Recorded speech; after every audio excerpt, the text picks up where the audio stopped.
HILT policy విషయంలో ఎవరిని ఇబ్బంది పెట్టాలన్న ఆలోచన తమకి లేదన్నారు deputy CM Bhatti Vikramarka. ORR లోపల ఉన్న అన్ని ఇండస్ట్రియల్ అసోసియేషన్స్ తో చర్చించి హిల్ట్ పాలసీ అమలును వేగవంతం చేస్తామన్నారు. హైదరాబాద్ తో పాటు రాష్ట్ర ప్రయోజనాలను దృష్టిలో పెట్టుకుని ప్రభుత్వం హిల్ట్ పాలసీని అమలు చేస్తుందని డిప్యూటీ సీఎం భట్టి విక్రమార్క తెలిపారు. ఈ అంశంపై revenue resource mobilisation cabinet sub committee సమావేశంలో ఇండస్ట్రియల్ ఎస్టేట్స్ ప్రతినిధులు కూడా పాల్గొని వారి అభిప్రాయాలు తెలిపారు.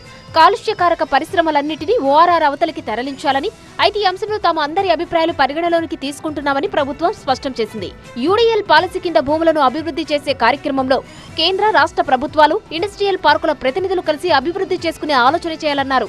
ఔటర్ రీజనల్ రింగ్ రోడ్డు మధ్య ఇండస్ట్రియల్ పార్కులు ఏర్పాటు చేస్తే మంచిదని, చైనా తరహాలో ప్రత్యేకంగా పారిశ్రామిక పార్కులు ఏర్పాటు చేయాలని ఇండస్ట్రియల్ ఎస్టేట్ ప్రతినిధులు సూచించారు. ఈ సూచనలను పరిశీలించి నిర్ణయం తీసుకుంటామని డిప్యూటీ సీఎం స్పష్టం చేశారు. ఎవరిని ఇబ్బంది పెట్టాలన్న ఆలోచన తమకు లేదన్నారు. ఓఆర్ఆర్ లోపల ఉన్న అన్ని ఇండస్ట్రియల్ అసోసియేషన్స్ తో కూర్చొని చర్చించి హిల్ట్ పాలసీ అమలును వేగవంతం చేస్తామన్నారు. మే మొదటి వారం నుంచి భూముల మార్కెట్ విలువ సవరింపు ఉంటుందని తెలిపారు. రాష్ట్రంలో పరిశ్రమలు బాగా నడవాలని, కాలుష్యం ఉండకూడదని ఈ పాలసీలో రాష్ట్ర ప్రభుత్వం చాలా ఓపెన్ గా ఉందని కమిటీ సభ్యుడు మంత్రి శ్రీధర్ బాబు తెలిపారు.